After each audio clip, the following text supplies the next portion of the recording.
Well, I'll jump right in. I want to say welcome to Tom Campbell. This is an amazing honor to get to interview you today. I really enjoyed your series, My Big Toe. And I'm going to jump in with a big question, which is this. Tom, in your opinion, what is the meaning of life? Uh, well, since that's such a short question, I'll give you a very short answer. Love. The meaning of life is that we have a mission, each of us here, and that mission is to lower the entropy of our consciousness in more technical terms, but in general terms, it's to learn to become love. It's about caring about others. It's about compassion and helping. It's about, what can we say, sharing, cooperating, all of those things that are positive interactions toward people. That's what it's about. That's the purpose to our life. And we generally come in with a fair amount of self-centeredness, which is in the opposite direction. Most all children are born pretty much self-centered because it's them and they're small and they're vulnerable and their view of the world is that it's a big and scary place and they need to take care of number one. But as you mature and grow up, you should be growing out of that self-centeredness. You should learn that you're not the only person that you should be concerned about, that you should be aware of others, be considerate, be kind, be helpful. And that's the lessons we learn. We come to this reality in order to learn that lesson. Now, I maybe be jumping ahead a bit to say that what we are is not this human body. That's our avatar, but what we are is consciousness. And we're here to improve the quality of our consciousness. And that means by making decisions toward growth, toward becoming love. And now I can make that all kind of technical and scientific, but a very quick bottom line, that's the answer to your question. And it's a serious thing. Yes, we're in a virtual reality that is created by consciousness, and we are pieces of consciousness playing a human avatar. That's kind of key. Consciousness is an information system. We can maybe talk more about that later.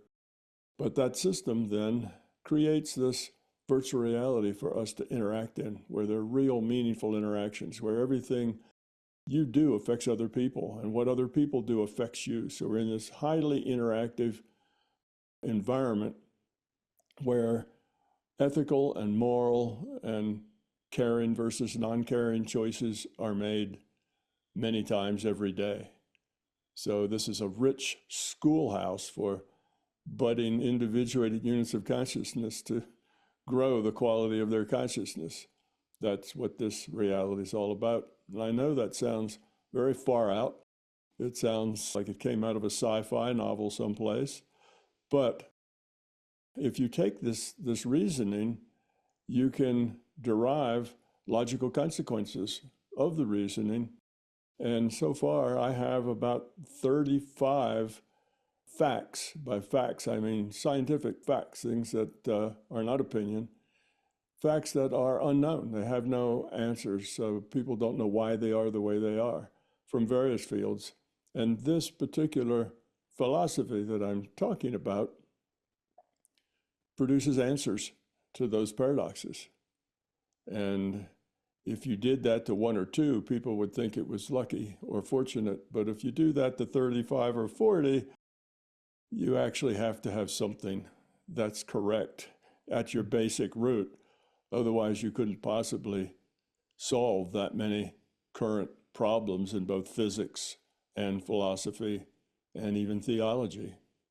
So, though it sounds far out, it actually is that big crazy idea that everybody's been looking for, that big paradigm shift that the scientists have been looking for ever since the advent of quantum physics. They've been looking for another way to view reality that would make quantum physics make sense. Well, this way does that. This is the viewpoint that's been missing. If it didn't sound wild and crazy, then it couldn't possibly be true. because scientists have been looking for it now for a century with absolutely no success. And it's because they are wedded, committed to a viewpoint of materialism, and that viewpoint cannot produce the answers. This viewpoint that I have does produce those answers.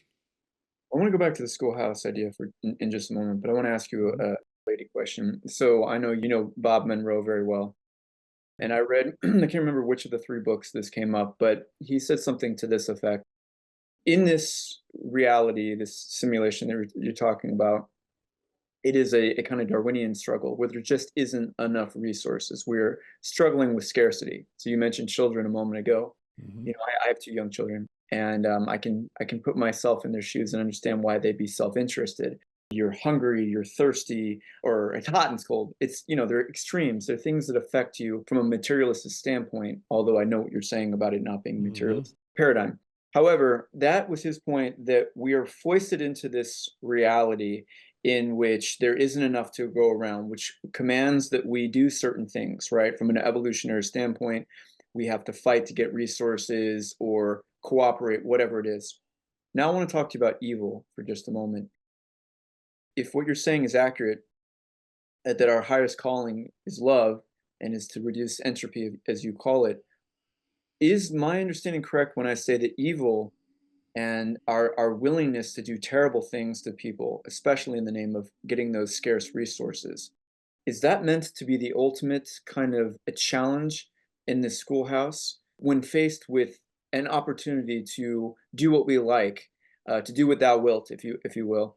We choose not to do that. Is that the purpose of evil, or how does evil fit into this lesson? Okay.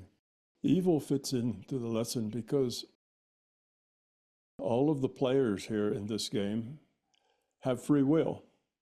So everyone, all, what is it, 9 billion of us, we all have free will to make choices. If you make good choices, low entropy choices, then things will generally work out well for you and the people around you. Because a good choice is a choice that optimizes the caring and love. You make poor choices, then that creates havoc. It creates anger and upset and insecurity and all those things that are negative. So, because you have free will, you don't have to make a good choice. You can make a very poor choice. You can create chaos with your choices. And evil exists because there are entities who have chosen to make poor choices. Now, it seems to them in the short run that their poor choice is actually a good one. Like they rob a bank and now they're millionaires. And they only had to work for maybe a 2 or 3 days planning and maybe a half an hour in the execution. And now they're millionaires already. So in the short term, that seems like a really fine deal. But in the big picture, it is not. In the big picture, you've created more havoc and more dysfunction by making those poor choices. So in the bigger picture, the long term, that is not a good thing to do. That's a high entropy thing rather than a low entropy thing. That's a, what do we say, not ethical thing instead of an ethical thing. So that's where the evil comes from. It just comes from the fact that we are allowed to make poor choices. And there's a certain amount of short-term power that you can gain through those kinds of wrong choices. You can become Al Capone. You can run a whole organization of nasty people. You can become wealthy.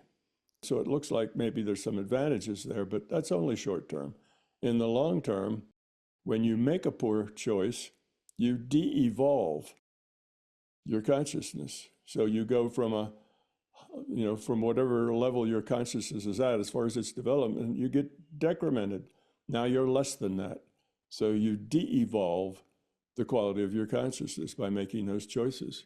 There's no punishment in the sense that, we're going to take the Al Capones and the Adolf Hitlers and they're going to have great atonement and punishment. Their punishment is that they're de-evolving. And now their evolution is they're further behind. They have lost ground in the consciousness evolution game, which is the main game. So they're actually going backwards as far as their goal. And that's really their punishment, if you like. So that's how evil works. It just makes bad choices. It finds power in those bad choices, and it works in the short term. And though it may reap some rewards in the short term, the long term, it's a big loser. It's a loser in consciousness quality, and it's a loser for degrading the reality that they live in.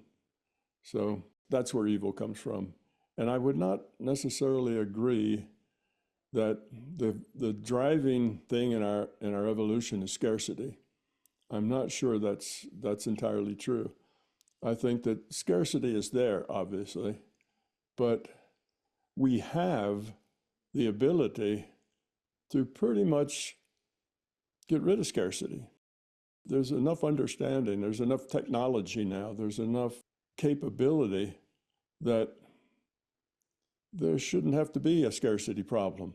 Or if it is, it would be a very mild one, that you had all the basics, but not much more. You're not going to starve, you're not going to freeze, but maybe you're not really very well off either, but there's no reason that scarcity has to be the big driver in our culture. And I'm not sure that it was before. Before, there were much fewer people, there was lots of space in which to live.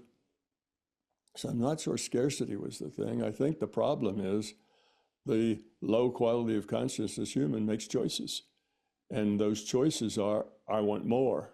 It's all about me, the self-centered. The more I get, the more I want. And the more power I have, the more control I have on the outside world to make it the way I want it. So when you have that, then that creates the scarcity, because those that have the power hoard it, and those that have no power don't have much to live on. That's where the scarcity is. So I think much of the scarcity is created by our low quality of consciousness, our dysfunction in the world. I think if we cooperated and cared about each other, we'd find there was plenty of clean water and food to go around, and that we could do the things that we're doing, many times more efficiently. As far as clean food, clean water, we don't do that very efficiently. Today, it all matters on control, power, and force. How much power do you have, which equates generally to how much money do you have. And to the money flows the resources. And scarcity is what people without money have to deal with. But that's not because our world hands us scarcity. That's because our low quality of consciousness hands us scarcity for the large majority of people. That's a little different. I wouldn't blame that on nature. I think that's us that creates that scarcity problem. Okay, so I'm going to go back to the schoolhouse idea for just a moment. If I understand correctly from your books, there is an avatar that you and I are right now, this physical being in this reality. But it's an individuated consciousness that is inhabiting this avatar. Okay, my question is this. When we enter this realm, most of us don't have any memories of past individuated consciousness existing in other avatars, and maybe even other beings, like a dinosaur or an alien or whatever. If it is indeed education, I'm going to call it for our soul, just for the sake of discussion, for our soul. How come that we can't remember anything? And it seems to me we're not really learning if we have a memory wipe every time that we exist in another avatar. How do we reconcile the educational component with the idea that we can't remember? Most of us can't remember past lives. Yeah. Well, the way to understand this is to realize there's a big difference, let's say, between acting kind and being kind. Okay, there's a difference between those two. Now, if you came with a memory and you had been around this reincarnational track enough times, you'd understand what the right answers were. You'd realize what you should do. And you would probably do that. In other words, you would be acting. Your intellect would be aware of this information. The intellect would try to make the correct choices, and By doing that, it would perhaps be more civilizing because it would be acting better, but it wouldn't grow much. It couldn't evolve on that because what matters is how you are inside, not how you act.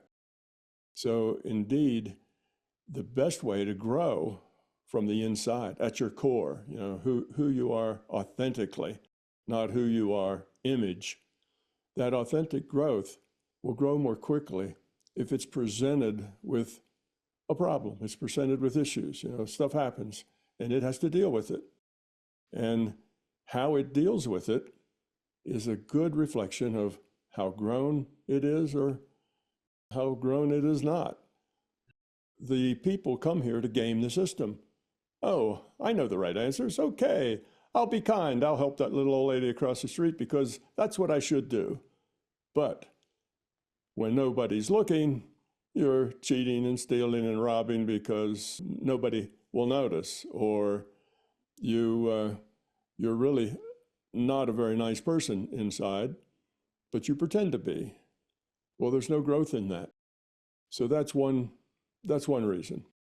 It's much more functional to the growth. It's a much better schoolhouse if every day you take the test. The teacher teaches through the week, and at the end of the week, you take a test to see how much you actually know, how much of it you understood. Well, in this game, it's not about intellectual learning. It's about what you are, the kind of human being you are.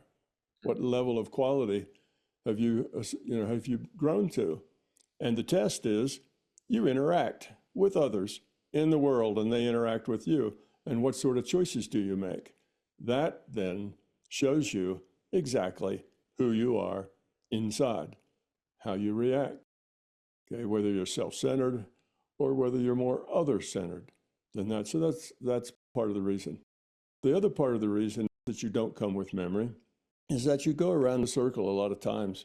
It's hard to change yourself. We're talking about growing up isn't gaining knowledge in your intellect. It's changing who you are, getting rid of your fear, getting rid of your ego, getting rid of your beliefs. And that is a much harder thing to do. You actually have to change who you are, see things differently, change your perspectives, not from the intellect, but from the core of you.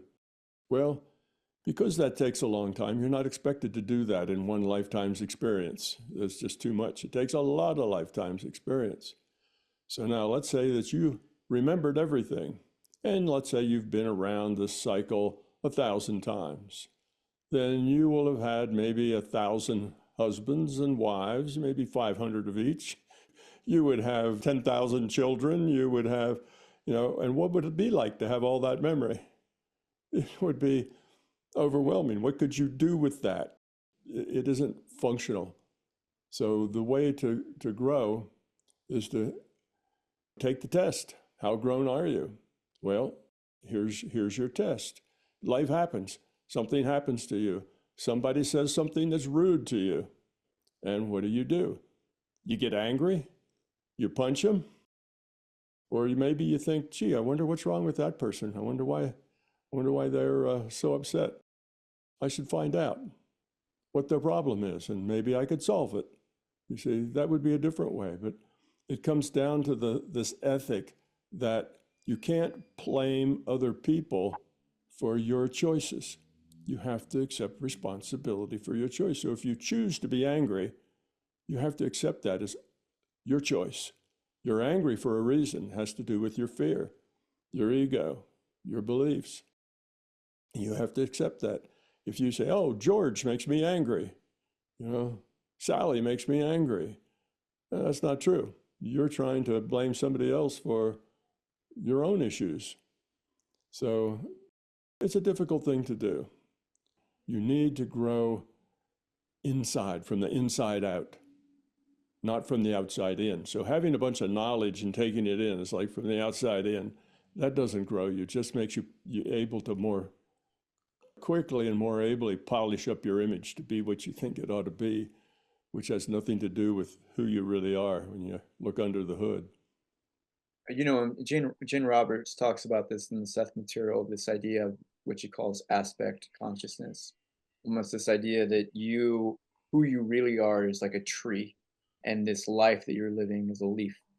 And so, when you're talking about lessons learned, things like that, does that thinking dovetail with yours where there whatever you are, if this is an avatar that you and I are in this particular reality, is it part of some larger, let's say, oversoul or soul? Is that what you're suggesting that exists outside of this that does rack up the lessons and it is what grows over time? Is that what we're talking about here? Yeah, yeah, we're doing that, and it's actually, there's two levels to it.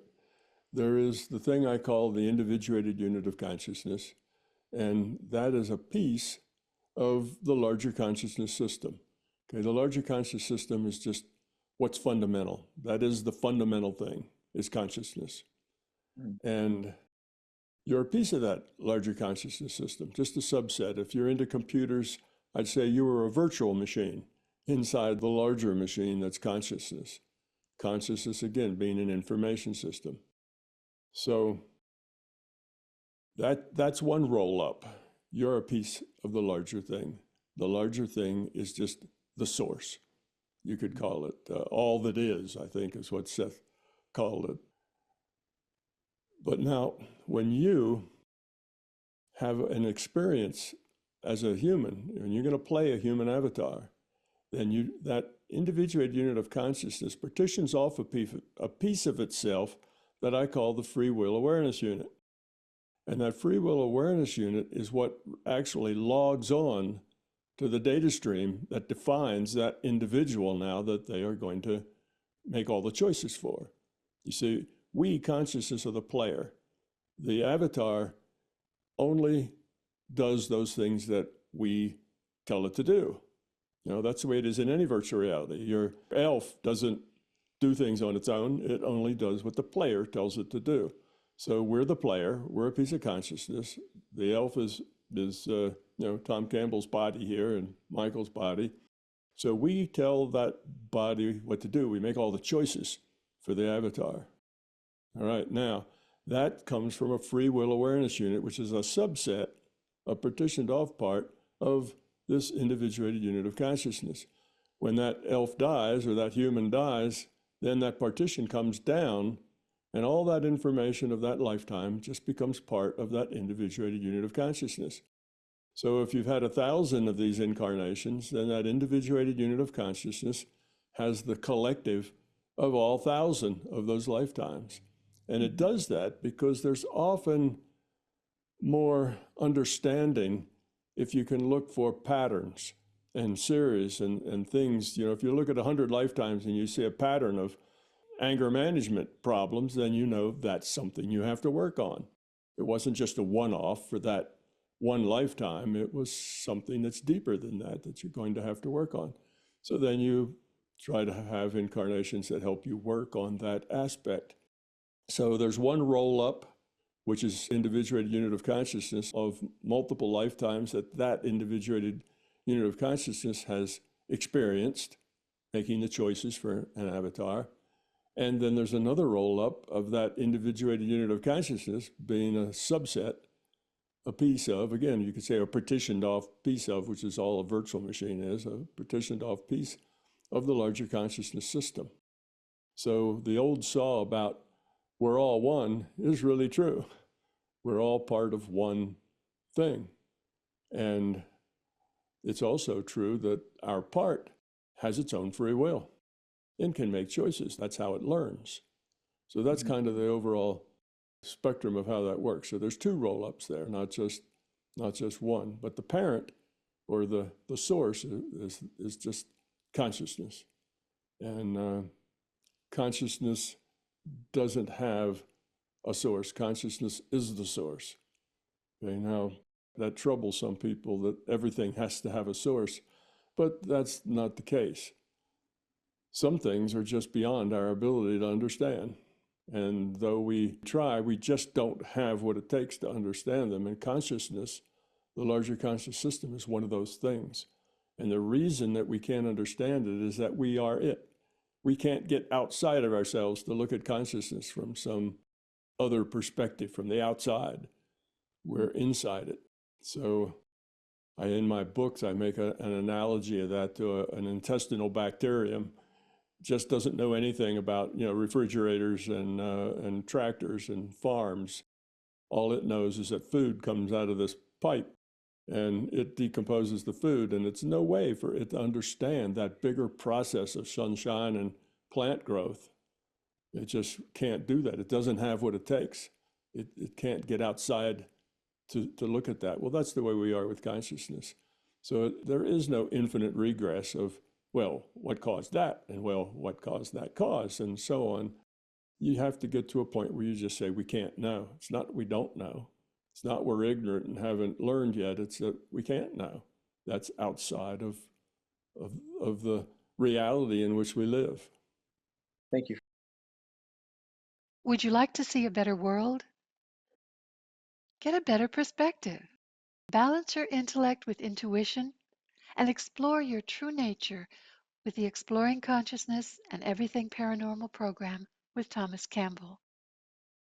In this program, you will have the benefit of Tom's vast experience and learn to access point consciousness, communicate with the larger consciousness system, remote view, use your natural ability to heal with intent, and explore reality in the out-of-body state. His famous binaural beats are included. Details are in the description below. Thank you. I and MBT Events hope you like this video. If you do, then you should consider being a Patreon member, because Patreon members get early access to our special content. You will also be able to get your questions answered by me in special Q&A sessions, and most importantly, your contribution as a patron member will enable us to produce the content that you're looking for. So thank you.